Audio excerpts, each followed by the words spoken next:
Me haces favor.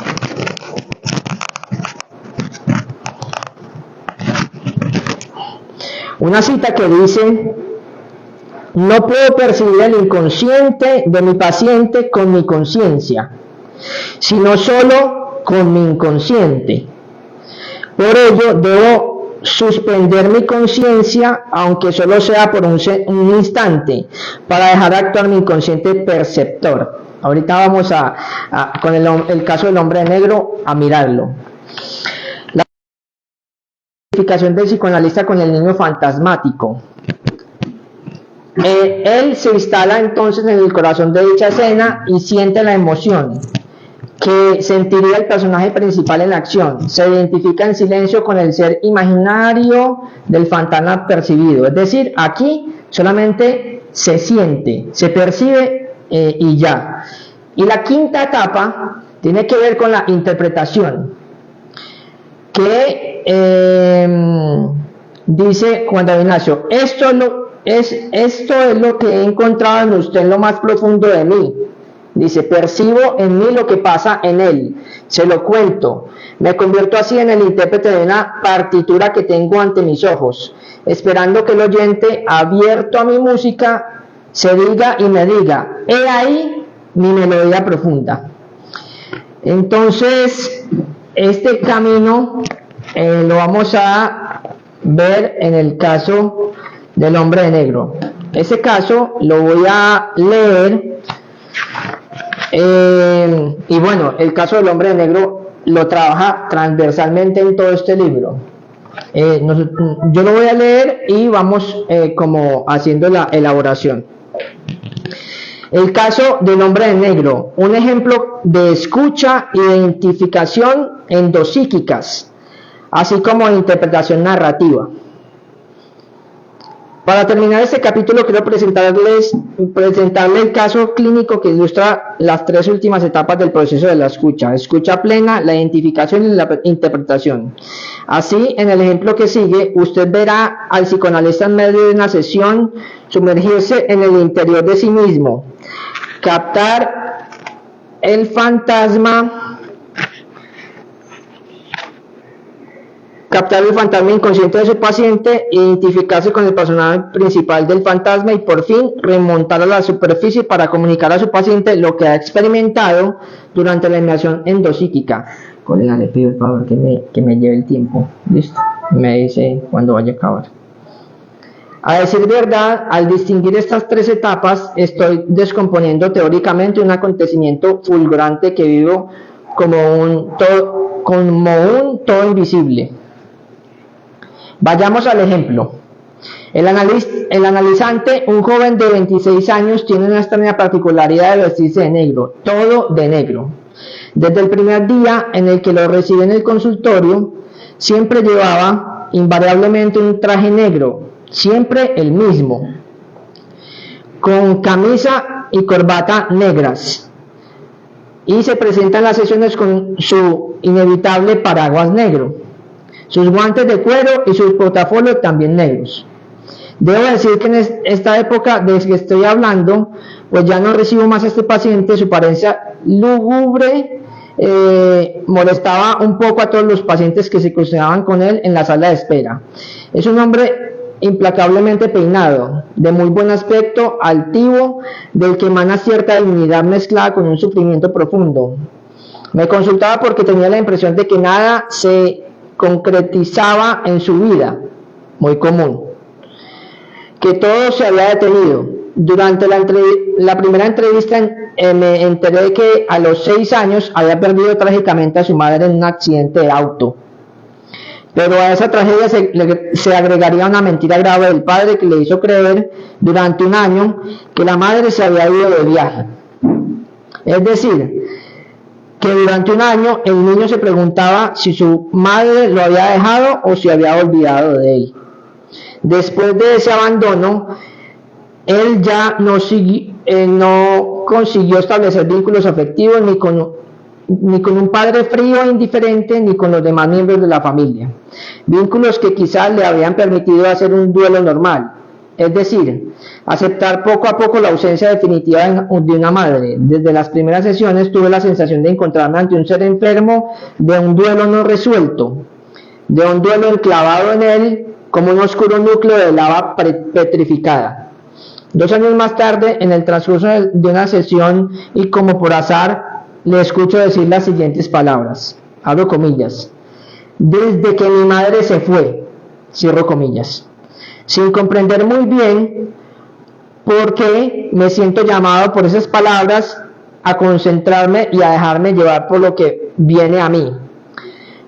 Me hago ciego y como un eco a esta frase, desde que mi madre se fue, se despiertan una serie de imágenes que escribo al analizante a medida que van apareciendo.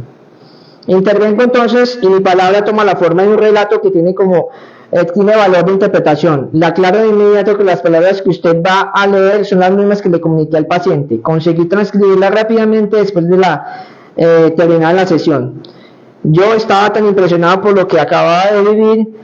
Una vez que el paciente partió, me senté en el escritorio para volcar en el papel las palabras que él había dirigido. He aquí lo que le dije al hombre de negro. Va la interpretación. Usted acaba de decir, desde que mi madre se fue.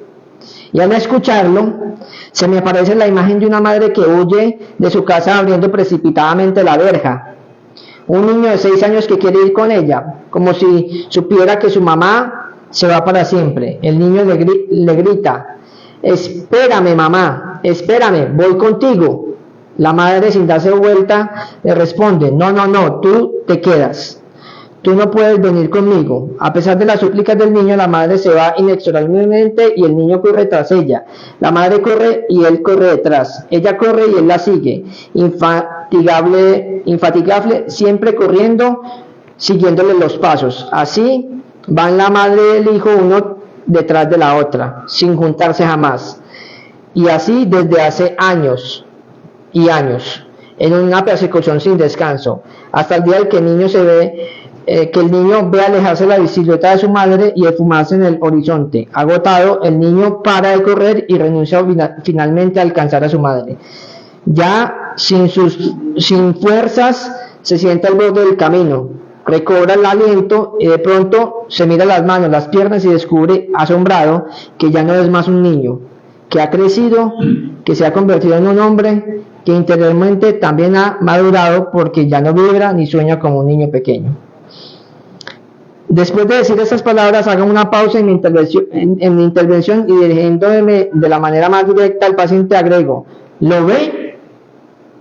Esa detención al borde del camino donde usted descubre que ya no es un niño, sino un hombre, eso es el análisis, ese es el trabajo que estamos haciendo juntos.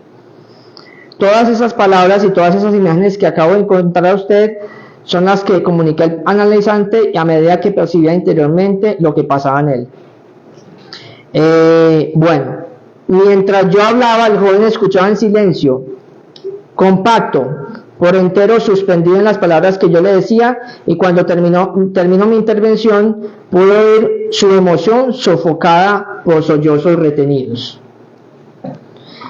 El caso del hombre de negro, entonces, lleva involucrada pues una cosa que Juan David Ignacio insiste y no deja de repetir en este texto, y es la importancia de la emoción.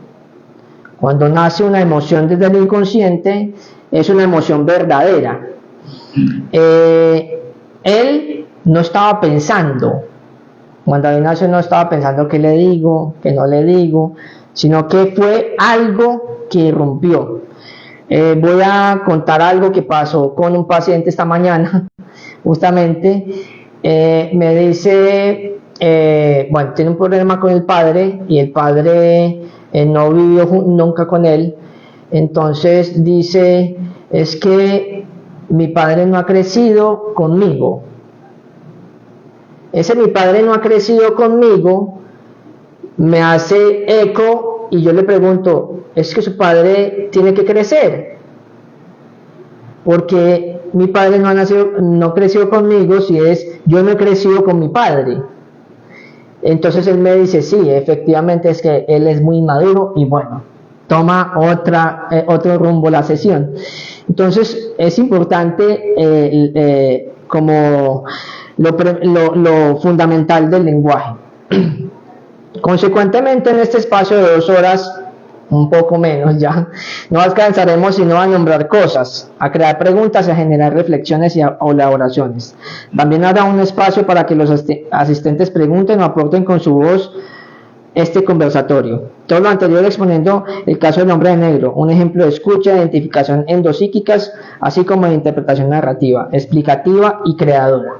La interpretación tiene 2 vertientes, tiene 4 o 5 vertientes, pero aquí Juan David Ignacio habla de 2. La interpretación explicativa, que tiene que ver con la explicación y el esclarecimiento dirigido al paciente. Aquí el analista habla con la cabeza, es decir, usted le pasa esto porque esto. Y la interpretación creadora, que es producto de inmersión endopsíquica, que es una palabra, un gesto del psicoanalista que adquiere la forma de fulgor, fruto del inconsciente instrumental. Entonces, aquí me parece importante hacer esta elaboración de este caso del hombre negro, porque, como les digo, es una interpretación y una intervención hecha a partir de la emoción y del inconsciente. Entonces aquí hay en esta exposición unos conceptos bastante complejos, pero se los voy a leer. El fantasma, el trauma, el acontecimiento traumático, el inconsciente instrumental, la interpretación explicativa y la interpretación creadora, que es lo que les acabo de leer. Son el motivo de este espacio. Luego, ¿qué sucede en un psicoanálisis? Daré una respuesta a partir de mi experiencia personal y clínica a este camino de más de 12 años.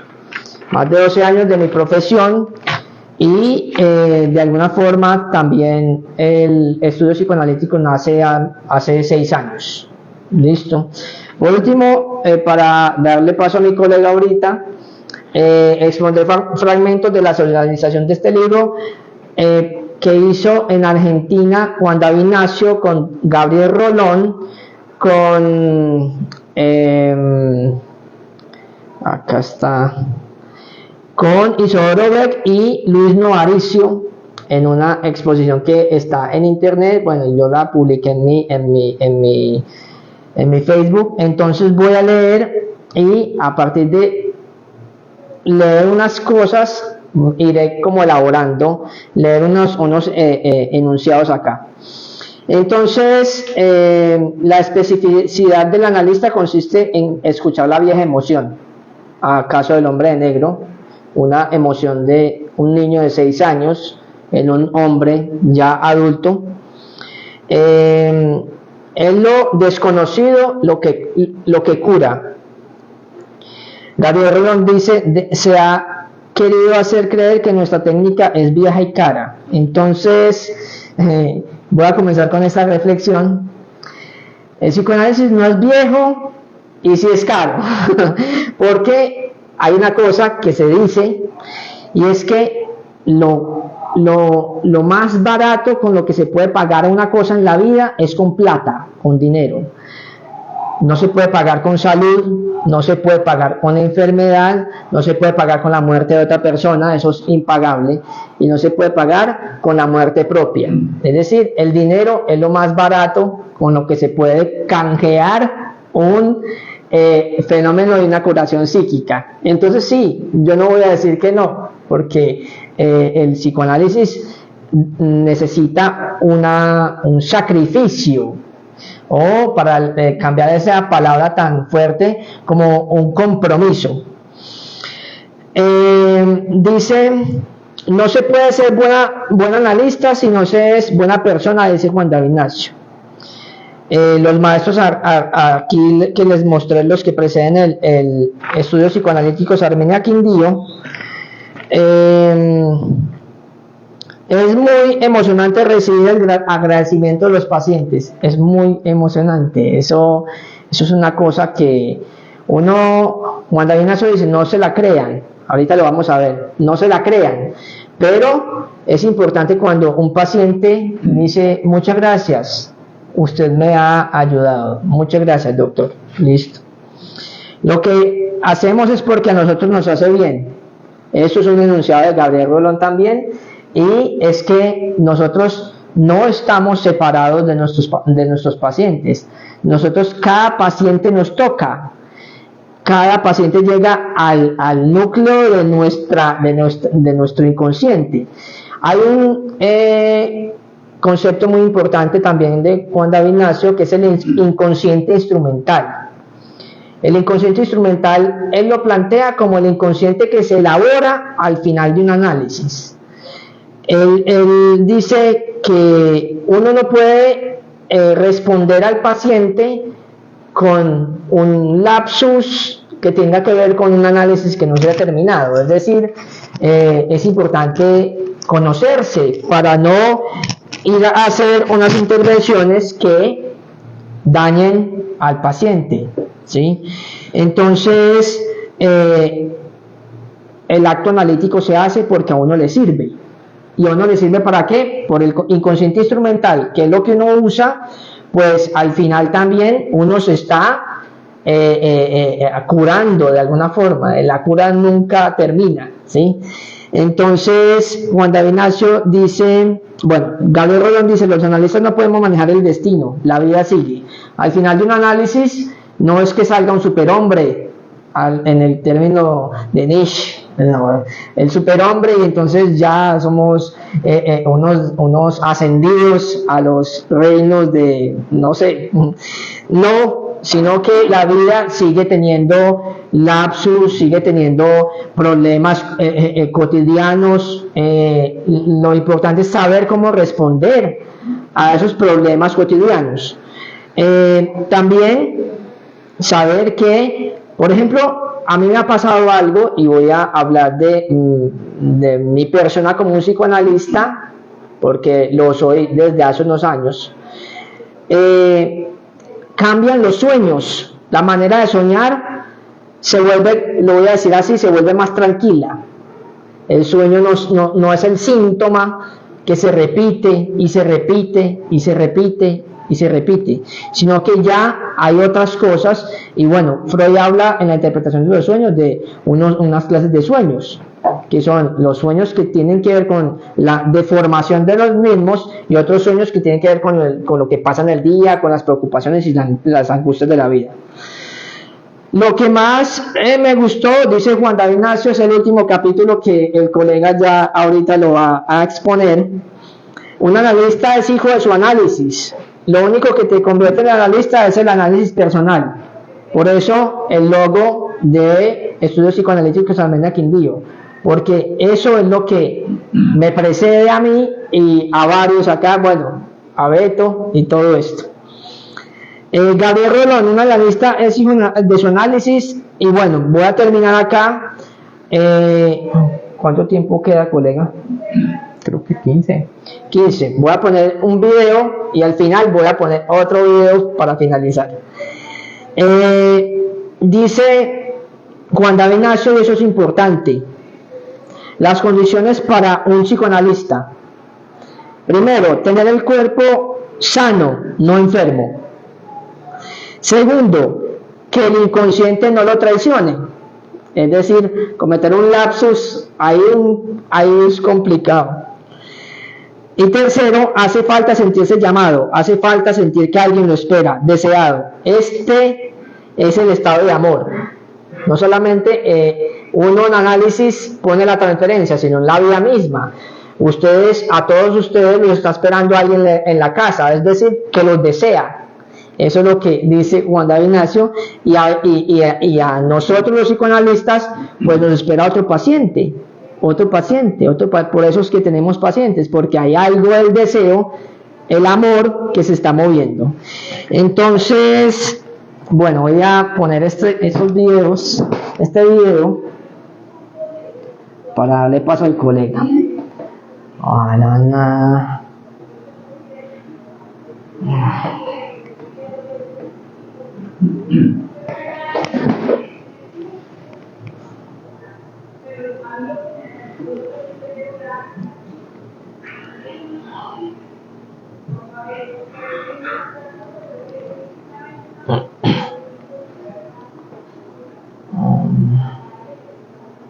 Dispositivo.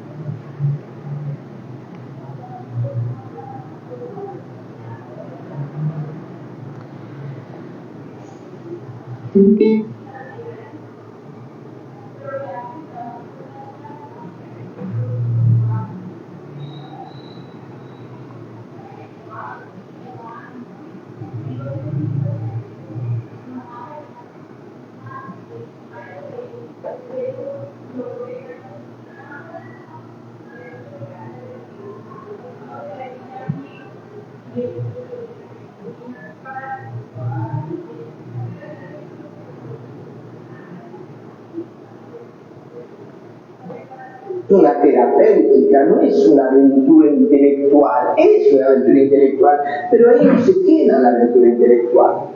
Hay dramas. En mi consultorio trabajo todo el día y recibo 10, 15 dramas por día, es mucho. ¿Y quién se ocupa de esos dramas? No son intelectuales que vienen a hablarme de la filosofía u otros. Son personas en carne y hueso que están sufriendo y que piden que usted venga y participe con ellos. Y a ver qué puede hacer.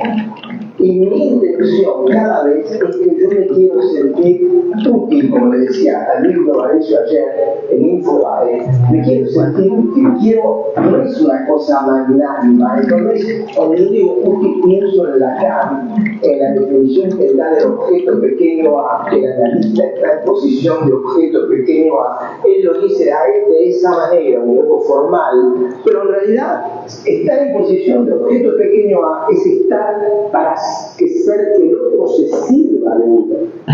Yo presto mi inconsciente, presto mi cuerpo, mi emoción, porque el cuerpo es la emoción es el cuerpo. Presto mi inconsciente, me presto para que el otro se reencuentre y, como dijo muy bien Gabriel Rolón, para que termine perdonándose. En fin, todo esto para decirles que muchísimas gracias. Realmente me siento muy tocado por todo lo que han dicho y, como les dije, voy a hacer un esfuerzo de no creérmela en ningún momento para poder seguir avanzando. El día que me la crea, ahí se terminó Nacio. Muchas gracias.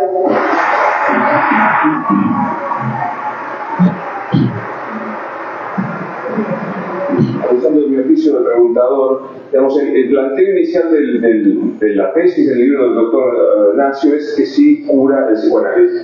Y hay para mí una curiosidad que saber cuándo es que el analista está convencido de que ha sido curado y le da la mano al paciente para despedirlo. ¿Puedo preguntárselo, doctor Beck, cuándo se produce eso? Bueno, se puede decir de muchas maneras, ¿no? Una ya la citamos, la que decía Freud, de ayudar a nuestros pacientes a liberarse de las miserias neuróticas para poder afrontar, bueno, las alegrías y los sinsabores que la vida inevitablemente ofrece. Esa es una manera de plantearlo. Otra manera de plantearlo, por ejemplo, en el caso del análisis de un niño, bueno, cuando uno puede conseguir que eso que está como detenido, bloqueado, se desbloquee y vuelva a establecerse una buena relación, por ejemplo, con sus padres, uno puede decir, para ese niño ya está bien que siga su transferencia con sus padres. Eso sería por ejemplo.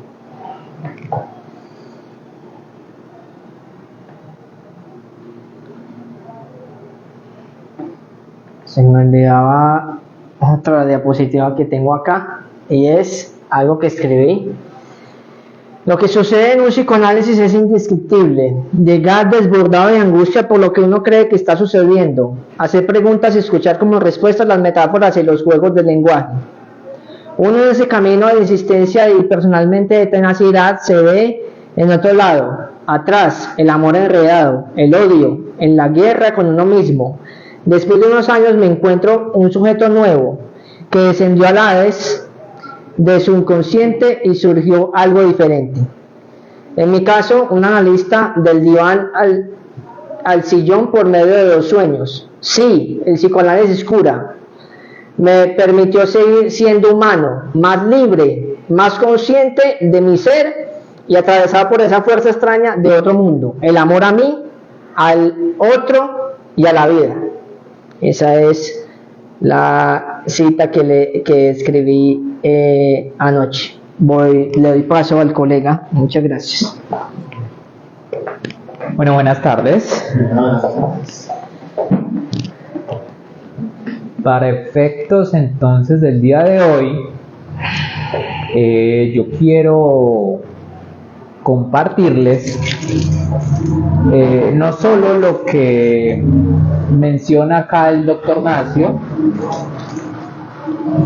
sino que además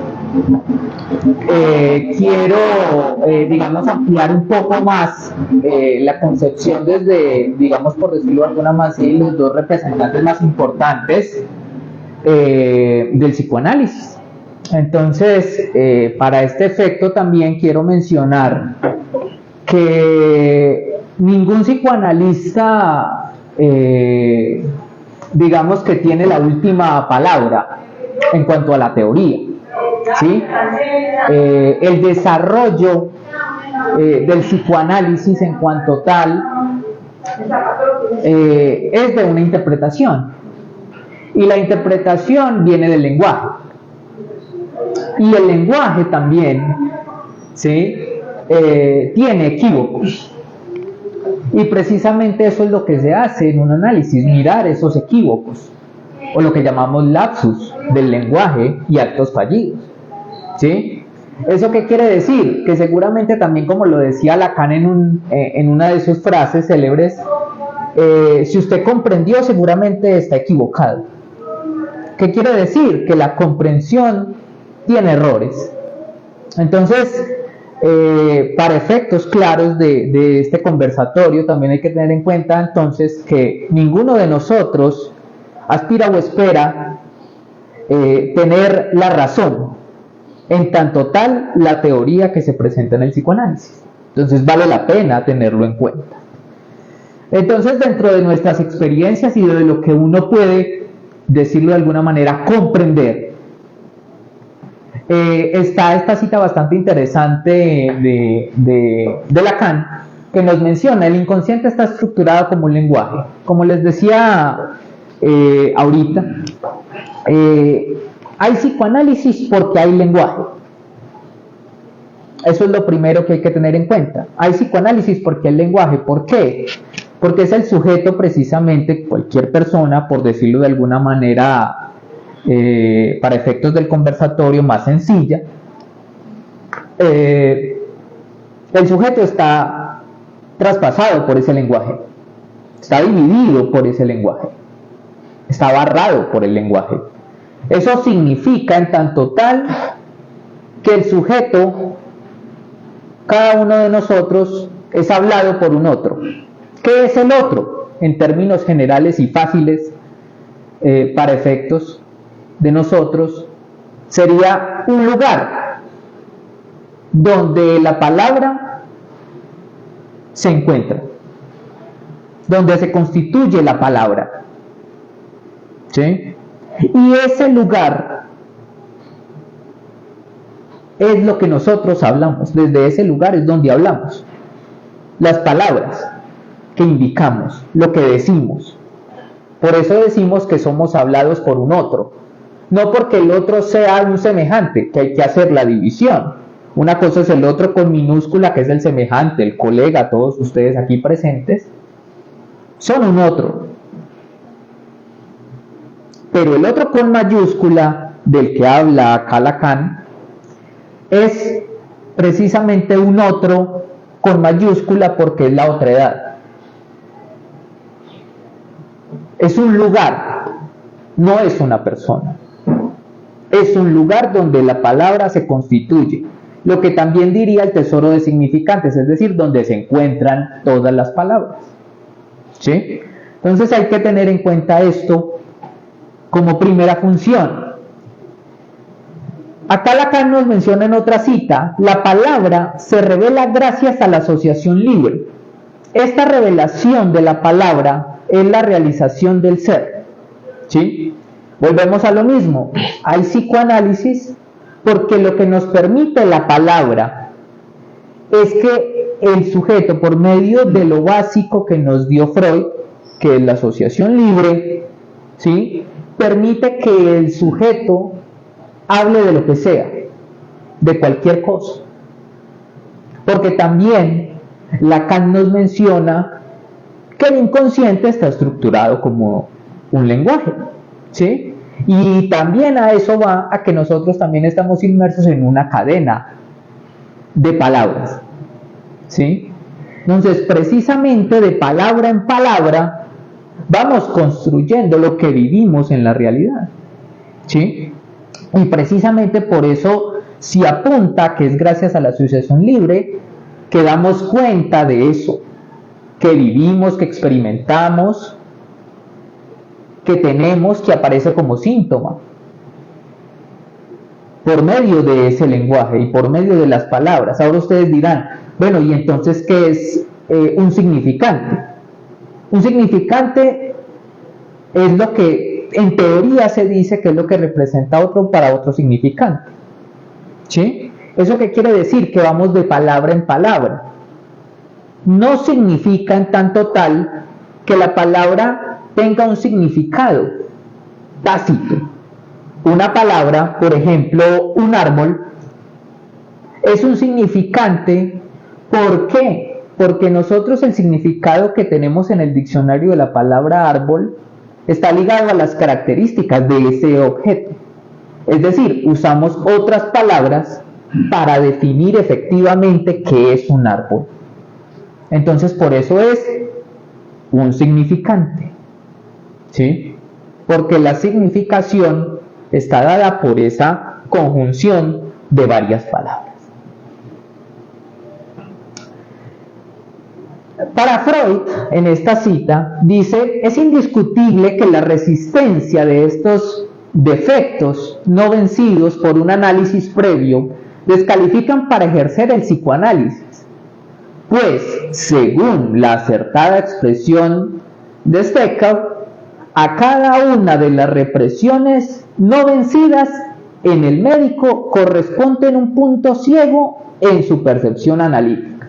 Como lo mencionaba el colega en su explicación, efectivamente, para hablar de que aparece un psicoanalista o adviene un psicoanalista, es importante que cada psicoanalista o cada psicólogo que guste del psicoanálisis, ¿sí?, y tenga mínimamente la intención de atender pacientes, porque esto de atender pacientes para mí personalmente no viene dado simplemente del deseo de decir yo quiero ser analista.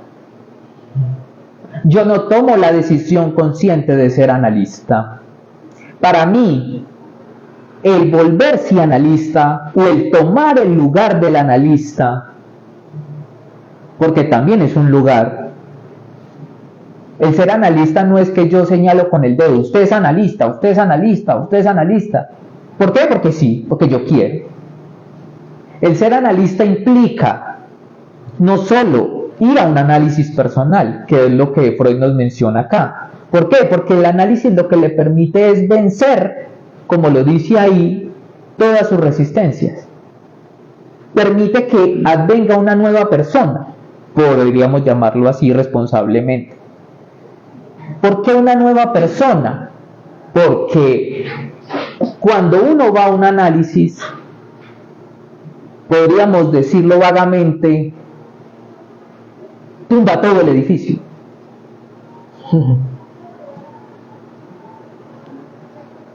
Destruye todo lo que viene consigo.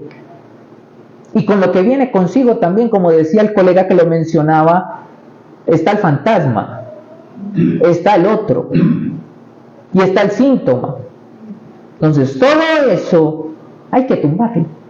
Y también hay que tumbar los ideales, las expectativas de los otros frente a nosotros mismos. Incluso lo de la infancia, que inicialmente aparece como una función reveladora y que permite al niño buscar afuera. No es que yo tengo que ser algo, yo quiero ser como papá, quiero ser como mamá, ¿no? O yo tengo mis propias expectativas, yo quiero ser esto. Esa posición de ideales, de ¿qué quiere mi mamá de mí? ¿Qué quiere mi papá de mí? Eso también hay que tumbarlo, porque a fin de cuentas lo que debe de aparecer cuando culmina un psicoanálisis es el deseo propio, no de otros, no de terceros. Es en teoría y podría sonar muy fantasioso, ¿no? Pero sería hacer lo que le haga feliz. Pero claro, ¿qué es felicidad? Entonces ahí entramos en otro embrollo que no, pues por efectos de tiempo tampoco nos da para entrar tanto en esa conjunción de qué sea la felicidad o qué se necesita para ser feliz o no. La respuesta es individual. Por eso el psicoanálisis va de uno en uno. Esto no es colectivo precisamente por eso, porque un analista no llega a múltiples salidas, es decir, a muchas formas de ser feliz o una forma de vivir. Solo llega a una forma en particular de vivir, que es la propia. Precisamente por eso les decía que por más que uno estudie, ¿sí?, y hable de psicoanálisis, no tengo la última palabra o no comprendo en totalidad lo que quería decir Freud y Lacan. Yo creo que para los que estamos acá y los que quieran aprender de psicoanálisis, no vamos a llegar al 100% a comprender lo que Freud y Lacan quisieron decir, o qué quisieron contar, o cómo fue el psicoanálisis que ellos vieron y que querían ver. No lo sabemos, porque precisamente, tanto para ser un analista venimos de otros. Yo le decía al colega una vez en una de las lecturas que teníamos, que era como en el atletismo uno pasar suerte de recado que se pasan los ciclistas en los 4.000 metros. Es el que viene atrás de mí o me pasa el palo, yo sigo corriendo, paso el palo, el otro sigue corriendo. ¿Sí? Es una suerte de que vamos pasando cuando ingresamos a un análisis. Ojo, un análisis puede ser de dos formas. ¿Por qué lo digo de dos formas? Porque hay un análisis en donde las personas van donde un psicoanalista, pero terminan cuando ellos ya no sienten nada incómodo en sus vidas. Dicen, bueno, hasta aquí llegué, yo vine porque estaba incómodo, estaba maluco, me siento mal, me sentía terrible, no me entendía con nadie, no sabía dónde ponerme, estaba desesperado, nervioso, absolutamente obsesivo, pensaba en mil y mil cosas, tenía la forma ABCDE, pensaba siempre en el mañana, no en el hoy. Entonces yo me montaba mis películas, como dicen por ahí, uno se monta sus películas. Precisamente uno va a analista para saber y para dar cuenta de eso. Cuando ya el paciente no tiene ese inconveniente a causa del proceso analítico, dice, bueno, yo me voy. Terminamos. Perfecto. Eso no significa en tanto tal que el análisis como tal haya culminado. Un análisis tiene que ir más allá de eso.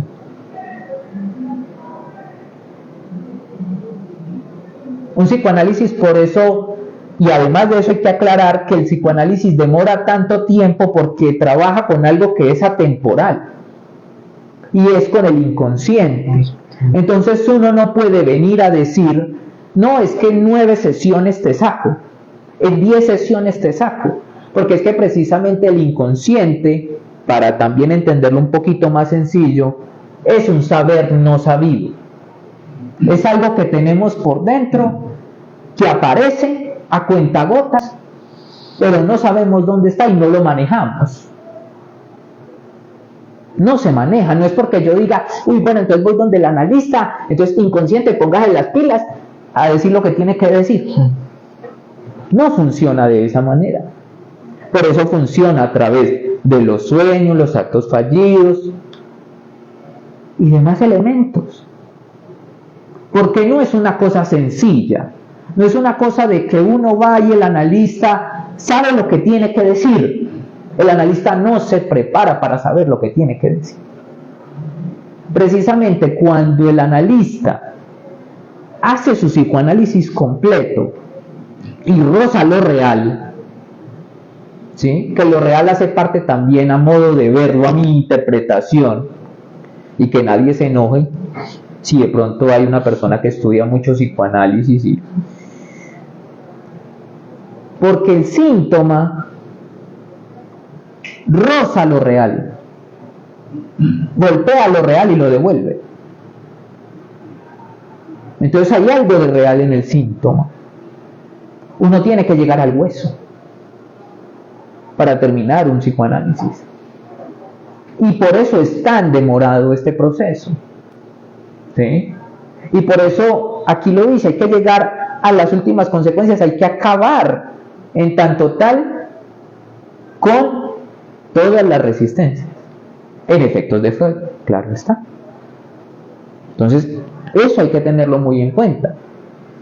Ahora, otro punto importante, dice aquí Freud, nos guardamos de desviar a la paciente de su transferencia amorosa o disuadirla de ella, pero también y con igual firmeza de toda correspondencia. Entonces ustedes se preguntarán, bueno, ¿y entonces qué es la transferencia? Es otro punto fundamental de la clínica y de lo que es un psicoanálisis. En términos de Lacan, la transferencia es el amor. ¿Cómo así? Desde lo imaginario, o sea, desde lo que eso uno imagina y puede llegar a sentir. La transferencia primero hay que entenderla como toda conexión, tal vez confianza por los lados, creo que roza un poco la confianza, e incluso esa generación que dice, ay, es que yo cuando hablo con usted me siento tan cómodo, tan tranquilo, puedo hablar de todo.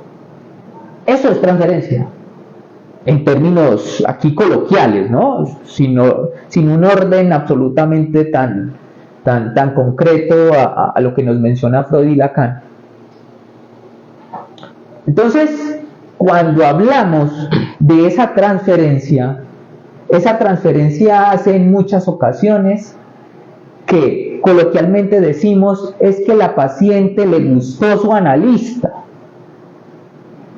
o al paciente le gustó su analista mujer. El psicoanálisis se sirve de esa conexión,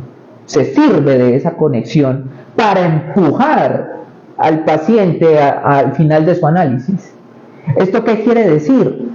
Que en ningún caso el analista en tanto tal tiene que acceder a esa forma de amor imaginaria del paciente. ¿Por qué? Porque si no estaría incurriendo en una de las mayores dificultades que hay. Eso quiere decir que no realizó su análisis correctamente, porque nosotros estamos en otro lugar. El psicoanalista está en el lugar del otro con mayúscula, nada más. El psicoanalista sabe que todo lo que venga de allá hacia acá en cuestiones amorosas no es amor. No es amor en tanto tal. Pero la paciente cree que lo es. ¿Y por qué cree que lo es? Tal vez, locamente lo digo acá, es porque ella cree que el analista y siente que el analista le pone atención. Ay, es que usted me comprende, es que yo siento que usted me entiende. Usted no me juzga. ¿Sí? Usted no me pone en un paredón, como lo hace cualquier persona. Porque vale la pena indicar también que por eso es que el psicoanálisis se separa de otra condición psicológica y de otras terapias psicológicas. Se separa porque no hablamos con lo que se toca. No es como el paciente se mueve, no es lo que hace a diario, no es la agresividad física, sino el inconsciente. Y tampoco en tanto tal es lógico. El psicoanálisis para nada apunta a la lógica humana, a lo que conocemos como que, bueno, y entonces si hablamos de esto, fue porque esto, aquello. Claro, ojo, como lo dice el doctor Nacio, se sirve de eso para que el paciente comprenda su posición, o para que él comprenda lógicamente. Pero eso no quiere decir que el psicoanálisis se sirva de la lógica humana para interpretar completamente a un paciente. La lógica humana por eso no entiende, y por eso yo lo digo de esta forma tan irresponsable, vuelvo y lo digo. El psicoanálisis también lo podemos ver como eso que va y es la interpretación del ilógico, es la interpretación de lo que no se entiende, es el sinsentido, es el trabajo del sinsentido, porque el psicoanálisis y la palabra como tal, el lenguaje, no se entiende. Por eso en el psicoanálisis no importa si un paciente dice la verdad o la mentira, porque no se distingue. ¿Por qué? Porque estamos en el uso del lenguaje y el paciente puede decir lo que quiere, sea verdad o sea mentira, pero algo de eso aparecerá en el inconsciente. No importa que sea verdad, no importa que sea mentira, un invento, pero lo habla con palabras. Y vuelvo y lo digo, donde hay palabra, hay inconsciente. Punto. Ojo a lo que nos dice Lacan. Esta frase a mí me parece fundamental siempre y me parece muy esclarecedora. Puede que esté equivocado, como vuelvo y les digo, pero me parece muy clara, incluso para ser de Lacan. Dice, la interpretación no debe ser teórica, sugestiva, imperativa. Debe ser equívoca. No está hecha para ser comprendida, sino para producir oleaje. Como el colega también lo menciona, o lo mencionaba ahorita, ¿qué quiere decir esto?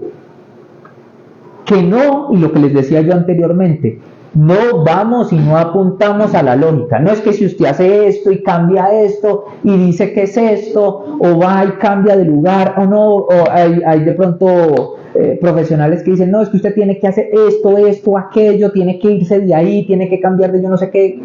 Para nosotros eso no es la intención. Nosotros apuntamos a que el paciente, en efectos del libro del doctor Nacio, dice con su inconsciente instrumental, él lo que hace es devolver, ¿sí?, un significante al paciente. ¿Para qué? Para que genere un tal de sorpresa, un tal de incomodidad, un tal de asombro, algo que lo movilice. Por eso cuando en el orden de la interpretación de Lacan dice hay un corte en la sesión, es precisamente a esto, que uno devuelve algo de lo que el paciente dice. Nosotros no opinamos desde nuestro punto de vista sobre lo que pasa con el paciente. Nosotros le devolvemos algo de lo que el paciente nos vino a decir. Y eso es lo que va hacia el inconsciente del paciente.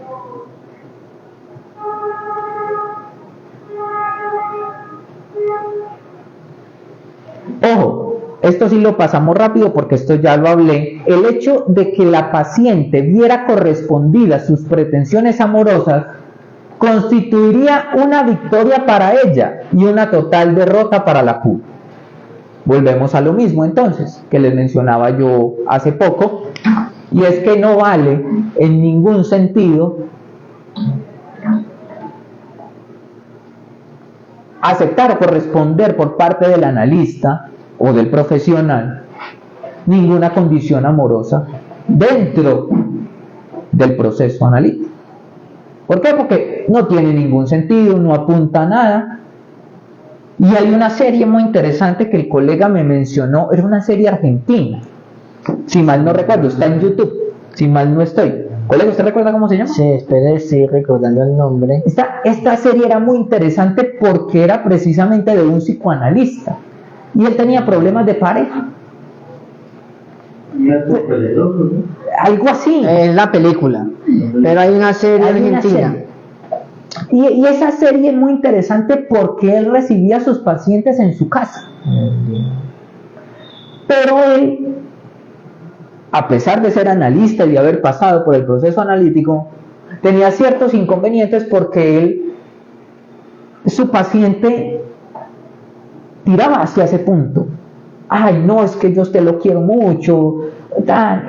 Y él permite, en tanto tal, teniendo en cuenta las dificultades que tenía con su matrimonio en ese entonces, él acepta esa pretensión amorosa de la paciente. Se llama En Terapia.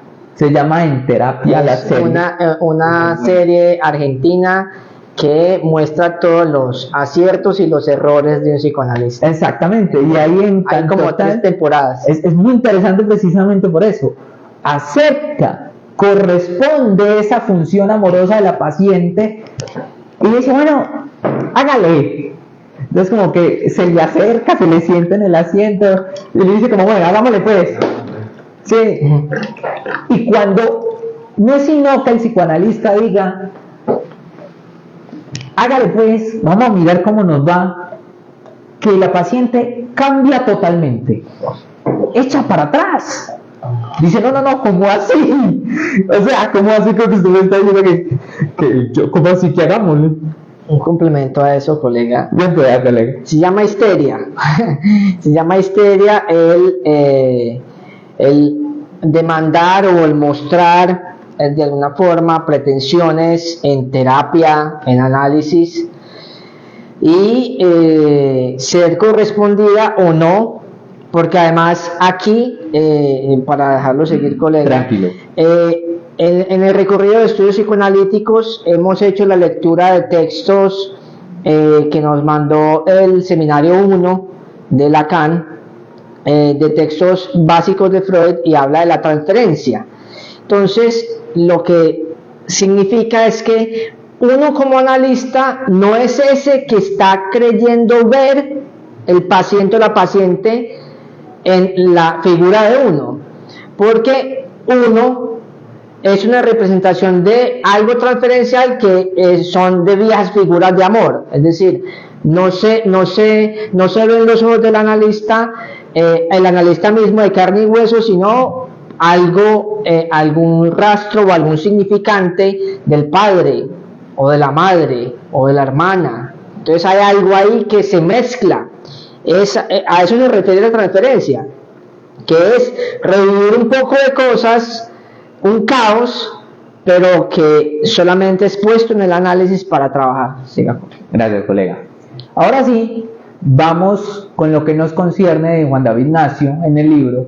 Él dice, por supuesto, ningún paciente llega a curarse por completo. Y el psicoanálisis, como todo remedio, no cura a todos los pacientes ni cura de manera definitiva. Esto que nos dice Juan David Nacio con esto es que hay cura, pero tampoco total. O sea, no hay una totalidad, estamos barrados empezando por el lenguaje, como les mencionaba al principio. Por eso hablé de que hay psicoanálisis, porque hay lenguaje, pero el lenguaje es equívoco. El lenguaje no apunta a todo, apunta o a un poco menos de lo que queremos decir, o apunta a un poco más de lo que queremos decir. Ahí se desliza, entonces no llegamos a un punto tal del que queremos. Incluso muchas veces cuando estamos en terapia explicamos algo y decimos algo al analista, pero nos da la sensación de que algo faltó. Digo, pero entonces, ¿qué palabras uso? ¿Qué más le digo? Es que yo le quiero decir más, pero es que no me salen las palabras. ¿Qué más palabras uso?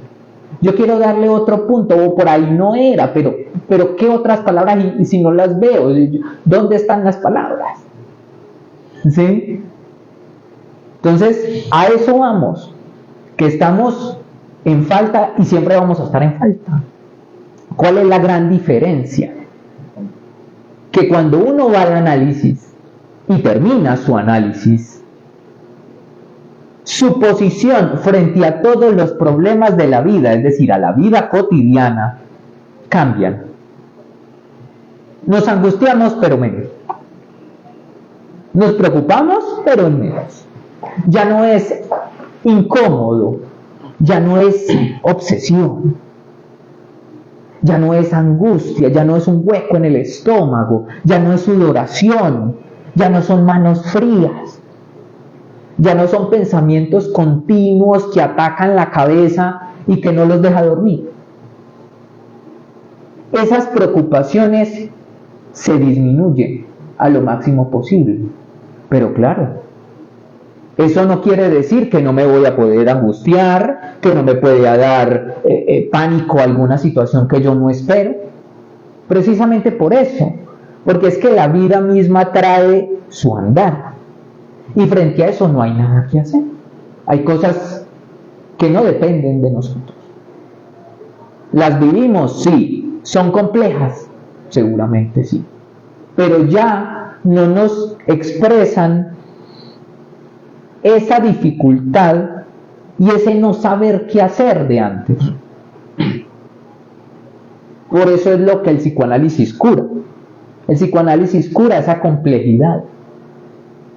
El vivir en angustia, en vivir en depresión, en vivir en ataques de pánico, ¿sí? En dejar de inventar y de preocuparse por el mañana, el llenarse la cabeza de cosas, o como dicen los papás o los abuelos de uno, llenarse la cabeza de cucarachas. Ya uno, eso ya no pasa, ya pasa en menor proporción, y eso es lo que brinda el psicoanálisis. Y también porque dice que no cura a todos, porque efectivamente, vuelvo y lo digo, es una cuestión de uno en uno. Eso significa que no es una cuestión total y absoluta. No es como yo digo, yo inventé esta cosa y esto le sirve a todo el mundo. No es como un medicamento que le receta el médico, que le sirve a casi toda la población. No, esto es más reducido, ¿sí? Hay personas que se conectan, otras personas que no, hay unas personas que les incomoda, otras que no, y eso efectivamente hay de todo. Entonces, precisamente por eso él lo dice aquí tan claramente, no cura a todos, ¿sí? Esto no es un remedio.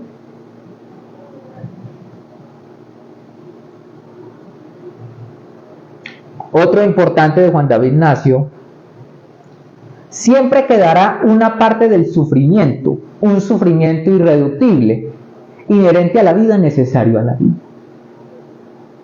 ¿Qué nos menciona esto a grandes rasgos? Significa que siempre va a haber deseo. Vamos a toca desear, porque si no hay deseo, toca la muerte. Lo que nos mueve es desear algo, es mejorar en algo, es sacar algo.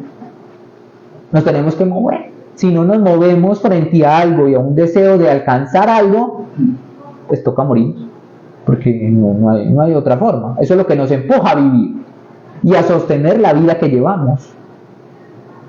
Si no fuera por eso y todo estuviera perfecto, ¿creen ustedes que viviríamos la vida que llevamos?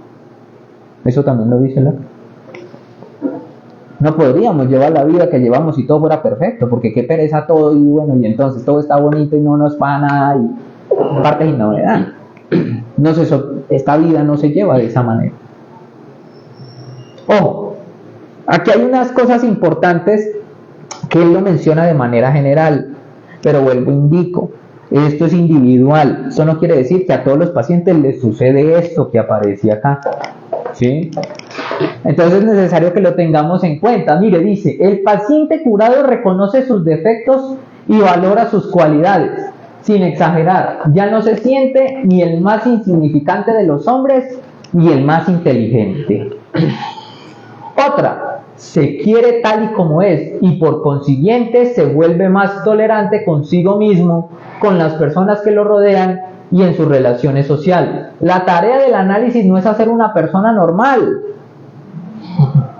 sino favorecer en ellas un diálogo interior no conflictivo y permitirle recobrar su gusto de vivir. Estar curado es poder reaccionar a lo inesperado, por doloroso que sea, y reencontrar la capacidad de amar y de actuar. Estar curado es vivir sin temor y sin vergüenza de sentirse efectivamente dependiente.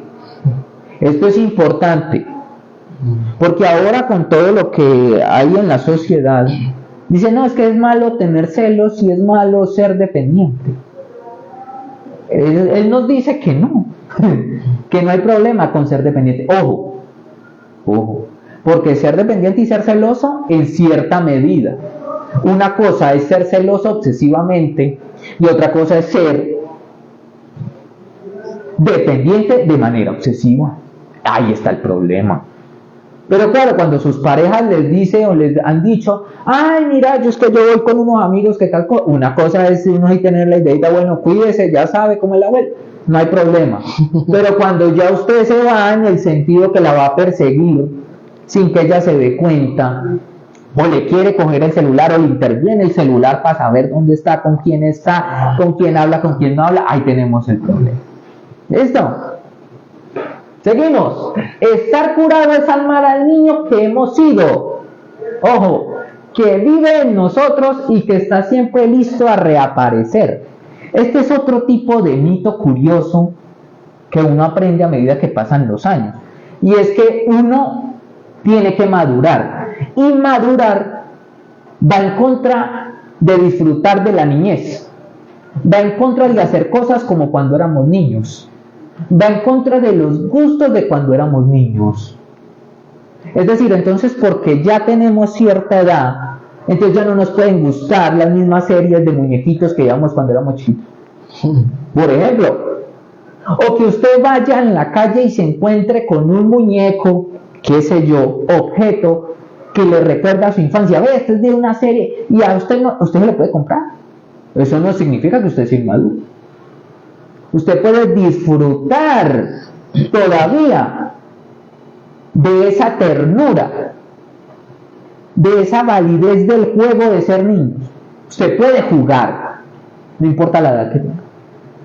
Ojo con eso, porque uno muchas veces se olvida porque dice, ay, no, es que yo soy ya un profesional, tengo tal maestría, y entonces que por eso no me pueden ver a mí jugando.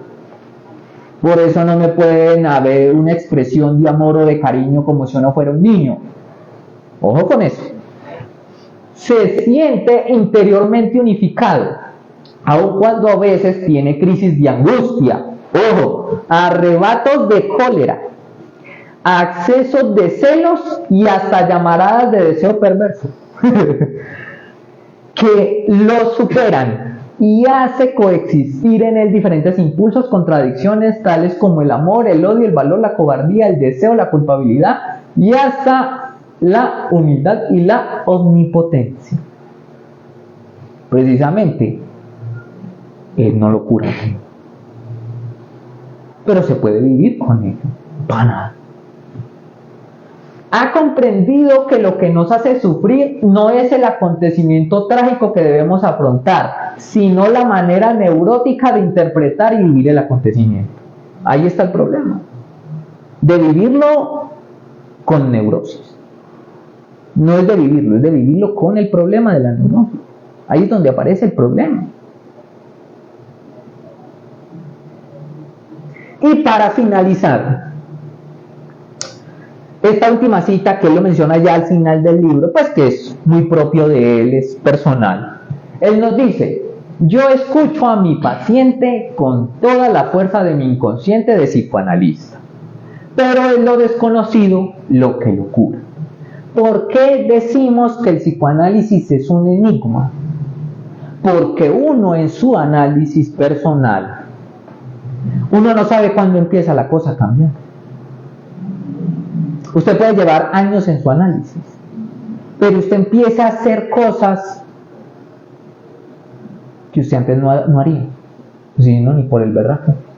Pero usted ahora las hace y no sabe por qué, ni cuándo, ni cómo y por qué. Es más, usted no sabe ni cuál sesión fue, ni hablando de qué tema, ni qué le dijo su analista, que algo empieza a cambiar en usted. Por eso es que es un enigma. Porque es una cura de la palabra. No es una cura de una cosa de hacer acá que podemos tocar, de la realidad, de la percepción.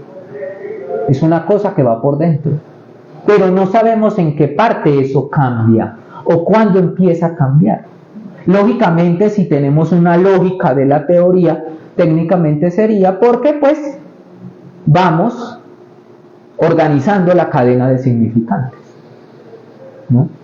Es decir, de las palabras que están atrás con el síntoma, con lo que nos afecta, eso se va reorganizando, ¿sí?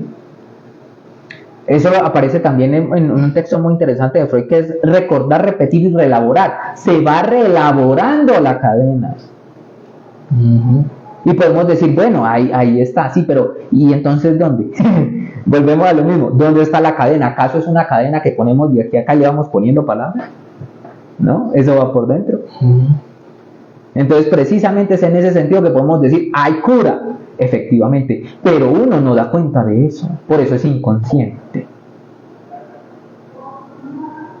Y por eso el paciente se cura, que es un enigma precisamente porque usted le pregunta a cualquier paciente y seguramente no sabe ni en dónde, ni cómo, ni por qué. Pero algo empezó a cambiar desde que usted empieza su análisis. ¿Listo? Entonces, no siendo más, muchas gracias. Les agradecemos inmensamente. Listo. Muchas gracias. Aquí hay este espacio es este espaciecito es para que si hay alguna pregunta, surge alguna, no sé, algún comentario, nos lo puedan hacer. Recuerden que les dije que eran 2 videos, ¿no? Iba uno. Entonces, falta el otro, pero pues queremos escucharlos por ahí en redes sociales.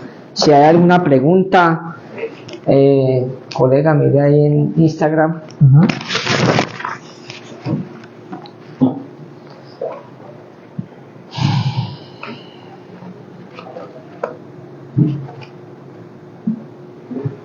Yo creo que yo tengo una duda, o sea, una parte que no me queda pues clara, cuando se hace referencia al concepto de la otredad, o sea, no terminé de comprender, digamos, como ese símil del otro con minúscula y el otro con mayúscula, no lo comprendí. Ok, entonces el otro con minúscula es el semejante.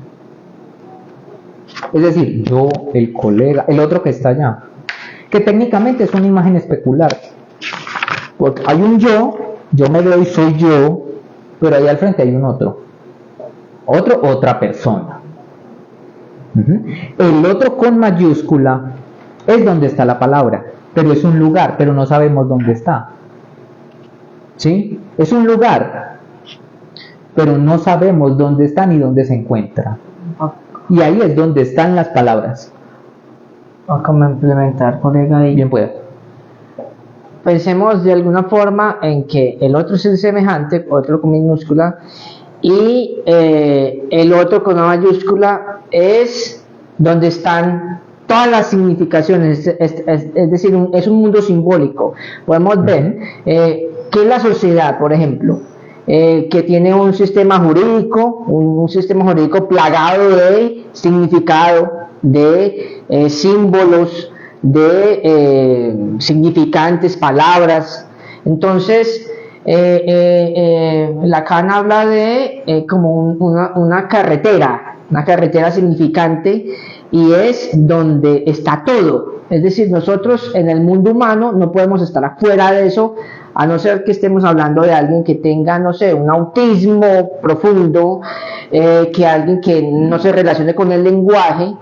Entonces, por ejemplo, yo lo comprendí de alguna forma como cuando me dijeron el otro es la cultura, donde está toda la significación que nos baña en las interacciones, todas las representaciones. Exacto. Más o menos. Sí, podemos decir algo, ¿no? Sí, Claro, eso. bien puede, Betico. Que era solo lo de las redes. No, hombre, hágale bien pueda. Bueno, no, hablando del gran otro, es como, bueno, para el psicoanálisis del lugar de Lacan, hay unas dimensiones del ser, ¿no? Básicamente 4 dimensiones, ¿no? La dimensión simbólica, la imaginaria, la real, ¿no? Y hay otra que es la dimensión sintomática. Para otras explicaciones, más allá del psicoanálisis, diferentes al psicoanálisis, pues, se habla de múltiples dimensiones, ¿no? Incluso de más allá de la muerte. Ah, sí, lo que es más allá del principio del placer. Exacto, etcétera, etcétera, ¿no? Entonces, cuando se habla del gran otro, se habla de una de las dimensiones del ser, ¿no? Que es la dimensión simbólica. Saludar al moped. O sea, el lugar del inconsciente, ¿cierto? Que al decir de Lacan es la sede de las funciones, pero además es el lugar privilegiado de la palabra. ¿Sí?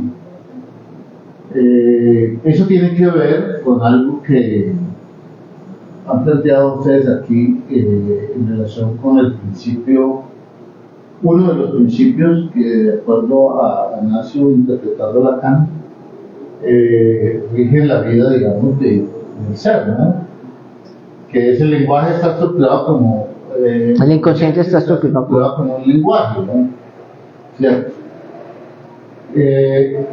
Pero hay otro principio, ¿sí? Que es no hay relación sexual, no hay proporción sexual. Exactamente. Como 2 grandes edificios que sostienen, digamos, la construcción psicoanalítica, ¿no? Y que en síntesis tiene que ver con 2 conceptos elementales, ¿no? Pues ni tan elementales, pero digamos que son comprensibles, ¿no? Somos cuerpo y somos palabra. Somos cuerpo y somos palabra, pero la palabra sola es un asunto y el lenguaje es lo que se habla como cadena simbólica, como lenguaje articulado, como palabra articulada, ¿no? Eso es lo que somos. Y la dimensión del cuerpo, ¿a qué se reduce? Al goce, ¿cierto? Y entonces en el lugar del goce es donde se instaura, digamos, a nivel del cuerpo, es el principio de que no hay proporción sexual, o sea, no hay relación sexual. ¿En qué sentido? En el sentido de que no hay un significante para representar el goce femenino y un significante para representar el goce masculino, ¿cierto? Hay un significante que representa el goce, ¿sí?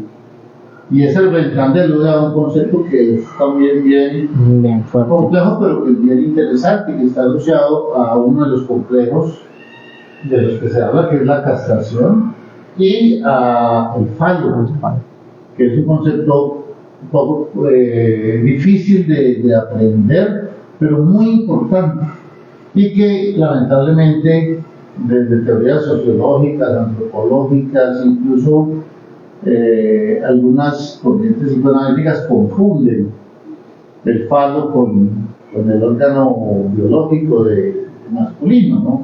Que no tiene nada que ver. No tiene nada que ver, son dos conceptos completamente distintos. Entonces quería pues como hacer esa aclaración y quería decir que ese planteamiento acerca de si el psicoanálisis cura, pues es muy interesante porque además es una fuente que da para avanzar en el proceso de conocer quienes estemos interesados en el psicoanálisis. Porque es que ahí, a partir de ahí, de que sí, de que el psicoanálisis cura, ¿qué es eso? Entonces viene la cantidad de interrogantes que hay históricamente, pero también en la actualidad acerca de eso, ¿verdad? ¿Qué es el psicoanálisis, no? Y había existido una confusión en el siglo pasado, sobre todo en los años 60, 70, Francisco Antonio, de eso podría también hablar muchas cosas, ¿no? El psicoanálisis se estableció como una corriente del pensamiento que polemizó con el estructuralismo, con el marxismo, ¿sí? Que incluyó las teorías literarias, las teorías psicológicas, etcétera, etcétera, etcétera. Y eso hizo que en torno al psicoanálisis se armara toda una expectativa inmensa acerca de eso, como la posibilidad de que explicara todo. Que yo creo que el psicoanálisis no lo explica todo. ¿Cierto? El psicoanálisis es, al decir de Freud, al decir de Lacan, y es lo que importa realmente, ¿cierto? Es un método terapéutico para curar ¿qué? El sufrimiento psíquico de quien sufra, porque no todo el mundo sufre de la misma manera. Hay unos que sufren menos, hay otros que sufren más, y en ese sentido el psicoanálisis es considerado como una de las terapias más radicales que existe para afrontar el sufrimiento humano desde lo psíquico, ¿sí? Claro, desde lo psíquico con un efecto poderosísimo sobre lo físico, porque eso ya está absolutamente constatado hasta desde la neurociencia, ¿no? Y sobre eso pues casi que hay ya una nueva ciencia, que es la psicosomática. La psicosomática, ¿cierto? De modo que no es una aventura intelectual. No es que entonces yo me inscribo en todo eso que el psicoanálisis representa, ¿cierto? Imagina el mundo del arte en el siglo pasado, todo lo que significó la influencia del psicoanálisis en la antropología, en la pintura, en la literatura, ¿sí? Etcétera, etcétera, etcétera. Pero no es una aventura intelectual, es un método terapéutico. ¿Para qué? Pues para que el que esté sufriendo apele a ver, bueno, qué es lo que dice el psicoanálisis sobre el sufrimiento humano. Y el sufrimiento humano en general no existe el sufrimiento encarnado en los sujetos, en los individuos, ¿sí? Entonces, bueno, se sufre, el psicoanálisis le ofrece una alternativa. ¿Para qué? No para curar, porque eso de curar es un asunto bien complicado, ¿sí? Bueno, se pueden curar ciertos síntomas. Si usted sufre y va a plantear por qué sufre, sí, claro, el psicoanalista, pues es posible que entonces el psicoanalista sí, de ese sufrimiento es posible que usted se pueda aliviar. Correcto. Esos síntomas se le puedan superar. Exactamente. Pero hablar de curar, Freud mismo decía 3 tareas imposibles, y una de esas era curar. Es imposible. Y quizás debe ser porque hay 2 irreductibles, ¿no? Creo que aquí se mandó a mencionar eso, ¿no? En eso de pretender curar, hay 2 irreductibles. Uno es la condición mortal, no hay nada que hacer. Y la otra, la condición sexual,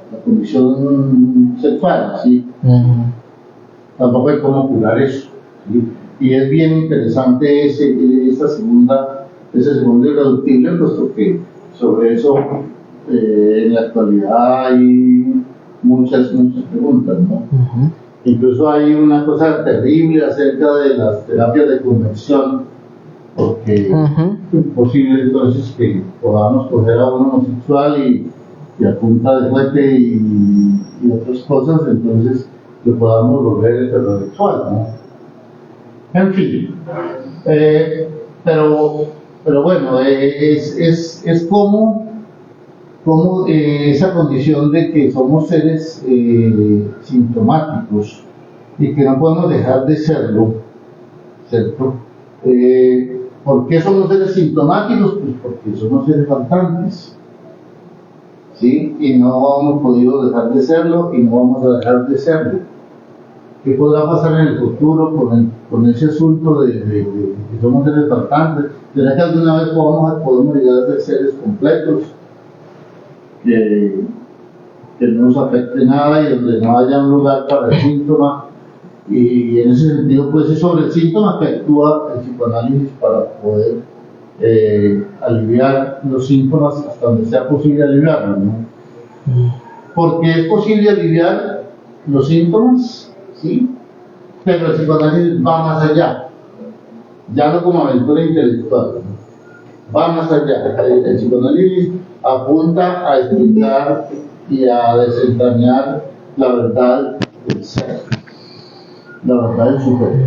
En ese sentido, se habla del psicoanálisis como una terapia radical, que se ha dicho mucho contra el psicoanálisis y todavía se sigue diciendo, ahora menos, pero todavía hay quienes, y una época en que sí, los productores del psicoanálisis querían acabarlo porque el psicoanálisis es muy costoso, es muy demorado y otras cuatro cosas más. Sí. Entonces eso no, necesitamos es algo que como un fármaco usted pueda Práctico. ingerirlo y se le acabe. Algo más sencillo, como más que no requiera tanto, ¿no? Claro. Porque sin duda el psicoanálisis no solo requiere evidentemente algo que viene de uno en el caso del dinero, sino que también requiere un compromiso personal. Claro, y reparar el sufrimiento. Exacto. No es algo fácil, porque el sufrimiento es un síntoma que está aferrado ahí con el sufrimiento y del cual uno incluso se enamora y no quiere salir de ahí porque exacto. Quiero de sufrir a qué abismo voy a meter. Exactamente, eso quería yo decir, Betico, muy bien. Es el hecho de, bueno, si entonces dejo de sufrir de lo que ya sé que sufro, ¿cierto? Y que ya en términos generales estoy acostumbrado a sufrir y a vivir diariamente, si yo quito eso, entonces, ¿a dónde me agarro? ¿De qué otro sufrimiento me agarro? Ahora, ¿qué tengo que hacer? ¿Qué tengo que inventar para sufrir distinto? Un paciente en comunidad terapéutica me dice, estaba comenzando, estaba de novato pues en comunidad terapéutica y me tocó interno. Entonces me dice dos cosas, me dice, ¿dónde encuentro mi cerebro? ¿De dónde está mi adicción en mi cerebro para que me estirpen esa parte? Y la segunda es, doctor, si a mí me quitan mi adicción, ¿con qué me quedo? ¿Vio? Ahí está. ¿Con qué se queda? ¿Con qué se queda? ¿Por qué? Porque no es capaz de vivir el sufrimiento. No tiene las herramientas propias para encarar la vida como es, o la realidad que vive. Porque lo que es la adicción es un velo. Es un tapón a la castración, a decir a mí me falta algo. Con la adicción estoy completo. ¿Por qué? Porque no me duele nada, no me falta nada, no me doy cuenta de nada, a mí nadie me mueve, nadie me dice, nadie me ve, porque yo nada lo veo como ellos están pensando que yo lo veo. Es una realidad alterna. Y al ser una realidad alterna, pues supera la realidad común y corriente. Y si yo supero la realidad común y corriente, pues no tengo nada que sufrir sino en mi adicción.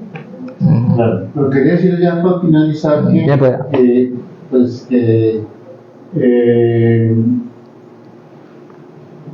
es un método terapéutico, pero está fundamentado en unos conceptos psicoanalíticos, ¿cierto? Y esos conceptos psicoanalíticos, digamos que podrían articular una doctrina que es la doctrina psicoanalítica. La resistencia, bueno, ¿cómo opera la resistencia en el análisis? Un poco ya se habló aquí, con la transferencia, ¿cuál es el papel de la transferencia? ¿Qué es eso de transferencia en análisis? No es lo mismo, la transferencia no es exclusiva del análisis. Exactamente. La transferencia existe en la vida social. Con cualquier persona de uno. En los colegios. Exacto. En la relación de amistad, en la familia. Aquí. Exactamente. Aquí hay una relación transferencial, ¿cierto? ¿Y eso qué significa desde el lugar del psicoanálisis? El inconsciente no se lo inventó Freud, ¿cierto? El inconsciente antes de Freud ya existía. En la filosofía ha habido y hay expresiones de qué es el inconsciente, ¿no? Pero en el psicoanálisis eso que representa ese concepto, ¿sí? La sexualidad, el goce.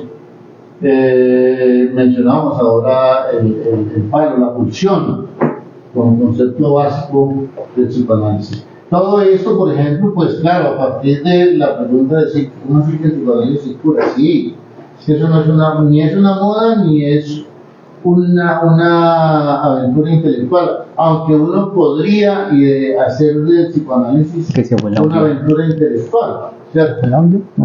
Sí, pero no es eso, no es eso. Es el hecho que se pone Nacio ahí, ¿no?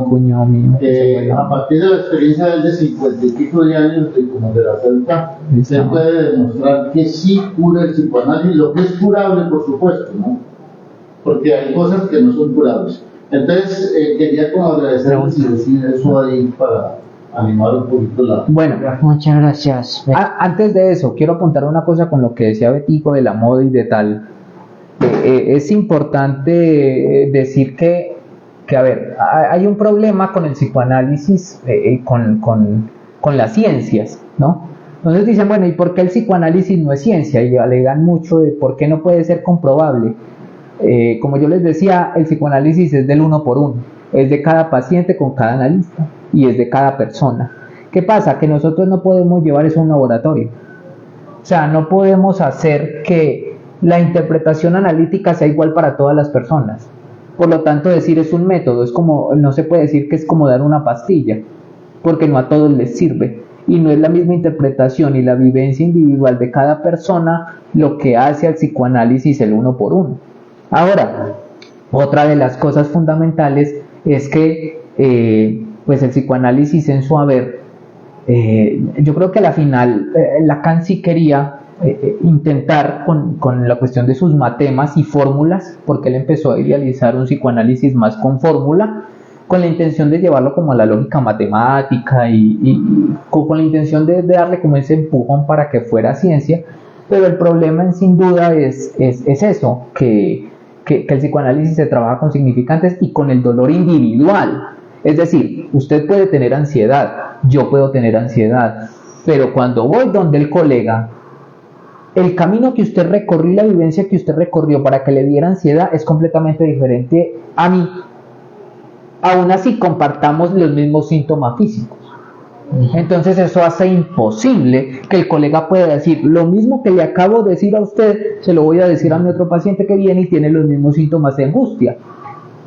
Entonces es imposible tener de cierta manera como una guía estructurada o decir esto es así con todos y absolutamente con todos los pacientes, por lo tanto lo podemos repetir completamente en masa para llegar a ese punto. Francisco. Bien pueda. Francisco.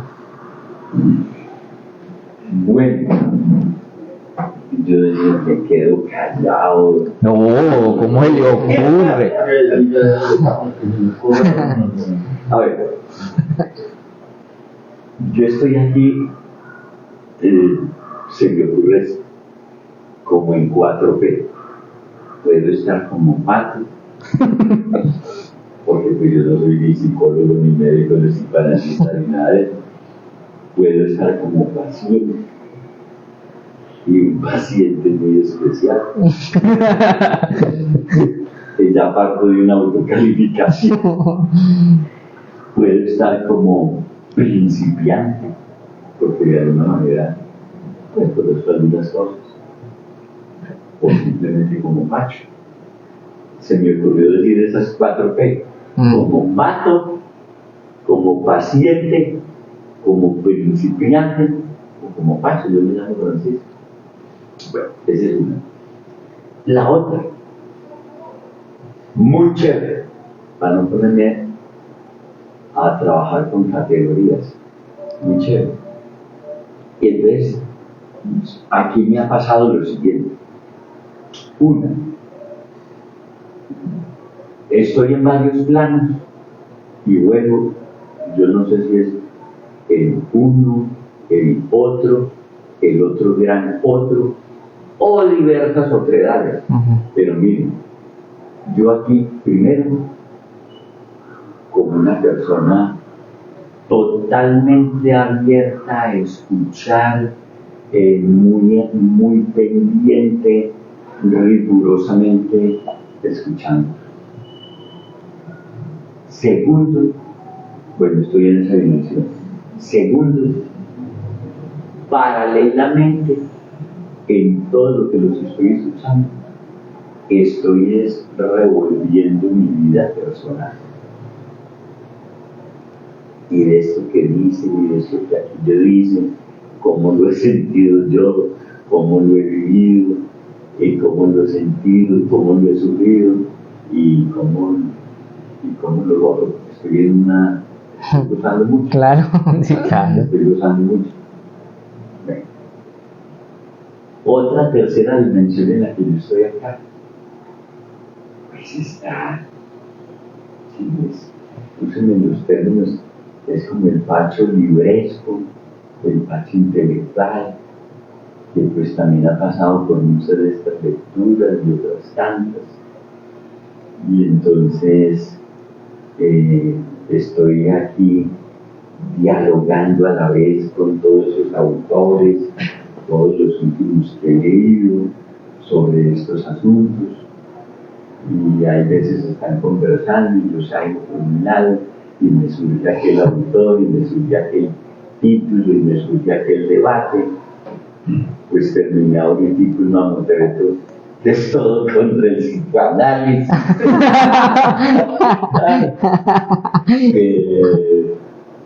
Que curiosamente se llama una biografía cruzada. Es de bueno, en un francés, ahora lo tenía en la mente, y es una biografía cruzada de Guattari y de Deleuze. Y es todo ese recorrido hasta que terminan en qué están no de acuerdo, en qué se diferencian con Foucault, y por último con Lacan, y pues bueno. Entonces está el Francisco atento a todo, estoy recibiendo. El que está desde mi experiencia personal, yo estoy viviendo aquí como para contar, pero si cuento todo lo vamos a hacer. Solamente contando. 3, ese interlocutor que yo tengo aquí, pero de libros. Entonces, porque de las palabras de Beto, yo también me he acercado mucho a Beto desde hace muchos años, y en los últimos desde otra dimensión. Entonces, yo viví, por ejemplo, del año 80 al 87, todo el rollo de la antipsiquiatría, pero como una aventura intelectual. Ese es el problema, como una aventura intelectual. Y hay otra forma de la que yo estoy aquí, la atención, la libreza, la personal, y otra, estoy como metido en una aventura, no me tiro, me agradaría pertenecer, no pertenecer, psicoanalizarme, no psicoanalizarme, porque yo he pasado por sacerdotes, terapeutas, psicólogos, psiquiatras, etcétera, etcétera, amigos y familia, que también son parte de este evento. Y entonces ahí quedó otra vez en nuestra parte. Curiosamente, para venir a esta sesión, yo me puse a leer a Nacio, ¿cierto? Pero apenas una semana. Yo voy a ir hasta mi mujer me dijo, la tú la conoces, pues hágale, usted no tiene ningún libro de él, pero para eso está Google, vea, está claro. Y entonces, bueno, y bueno, y el placer de leer a Freud, etc. Y me puse a ver lo que dicen allá. Pero también, entonces digo, y como gancho, yo no sé si voy a ver a ese señor. Y yo pensaba que iba a ver a ese señor, 84 años, 82, etc. O voy a leer, o voy a escuchar una conferencia, muy buena de información, de un video. O yo no sé a dónde voy a ir. Un poco de gancho ciego. O pues porque ya conocía al amigo, a la esposa, y dije, no, yo me voy para allá. Yo quiero ir para allá. Pero claro, con un poco de aperturas así, ¿verdad? Y listo, ya te estoy.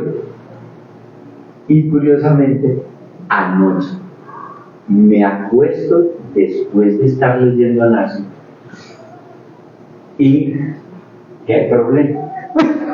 Hermano, ¿qué problema, muchachos? Hacía tiempos no pasaba toda la noche en una tortura de esa aventura tan brava que yo he sufrido. Leo para donde vengo, me acuesto y enseguida me acuesto, empiezo a soñar esa tragedia mía como yo fui drogadicto y empiezo pues, ¿Soñar o ensoñar? Despierto. ¿o no? Soñar dormido. Bien dormido. Dormido y hágale, y busque droga y qué problema y una cosa y la otra, eso fue toda la noche y no, entonces ya por la mañana yo dije, no, pues, qué problema. Entonces como que empecé a despertar y empecé, no, pues, qué problema tan grave, pues que es que viví eso en el sueño. Y angustiado y no encontró droga. No, claro, esos sueños siempre terminan Sí. encontrando droga. Y vendiendo las cosas para comprar droga, peleando con la familia, distanciándome de los amigos, y ese problema tan grave, no, qué cosa tan horrible. Y cuando ya voy a despertar, entra otra más. Y estoy en la universidad, y estoy otra vez en la familia, y con este cuento ahí, pues ahora otra vez, y empecé a despertarme, y entonces dije, no, yo estoy soñando. Lo que pasa es que es muy preocupante volver a soñar eso. Y volví a decirme lo mismo, ¿no? Entonces que eso va a estar ahí muchos años. Pero qué problema, yo voy para una, ahí en ese pedacito, yo voy para una charla de unos amigos de que el psicoanálisis se cura, y yo aquí me doy cuenta que yo tengo una mano de problemas que a mí no se me han curado, y voy a seguir ahí, y entonces listo, ya me desperté. Bueno, entonces acudo a la cocina a contarle angustiado, pues yo vivo con mi ex, y dice, no, que te parece la que pasé toda la noche en este trabajo, y ya sabía que yo me venía para acá hoy,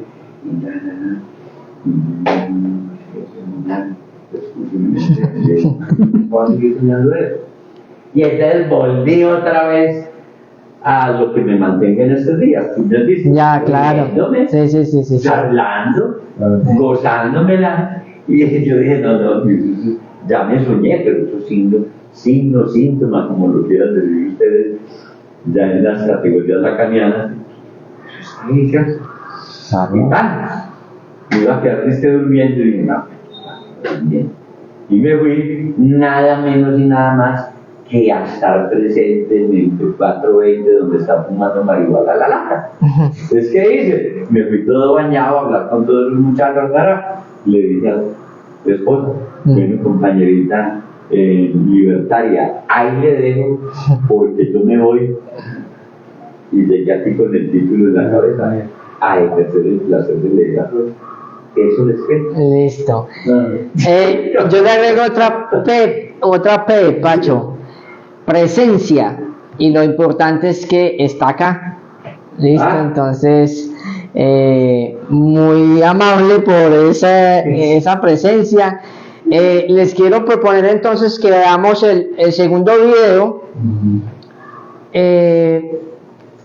Bueno, quiero decir algo. Sí, bien pueda, Beto, bien pueda. Quiero decir algo,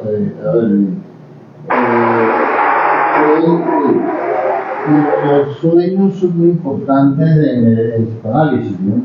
No solo en el psicoanálisis, pero al psicoanálisis son muy importantes porque los sueños son una de las formas de manifestación del inconsciente. Igual que los síntomas, igual que los lapsus, que los que habló ahora Juan Carlos.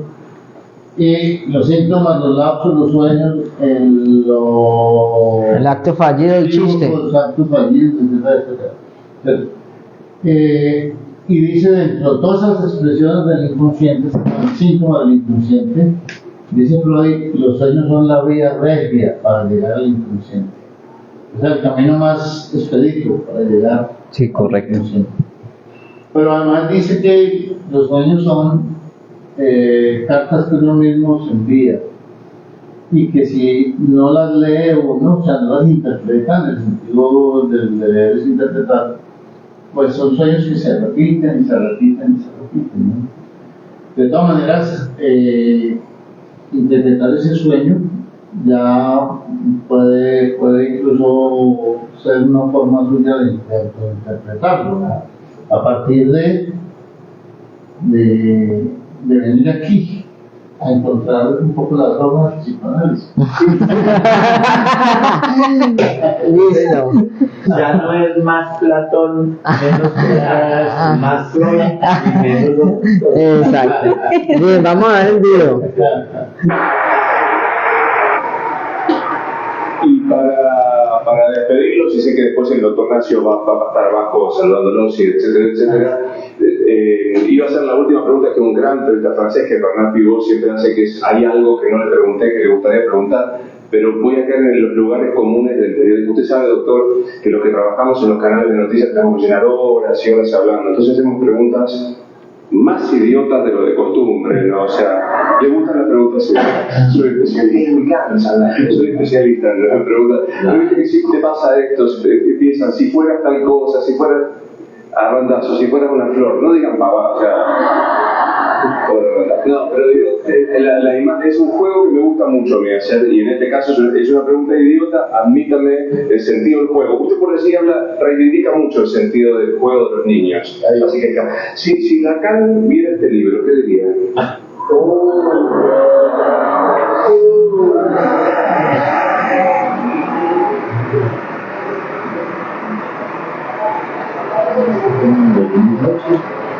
En 2017. 18 dice. Lacan, ¿qué hubiera dicho? En Lacan, yo pienso que hay muchos Lacan, hubo muchos Lacan. Yo pienso que el Lacan más profundo me hubiera dicho, me emociona, siga Nacio, siga.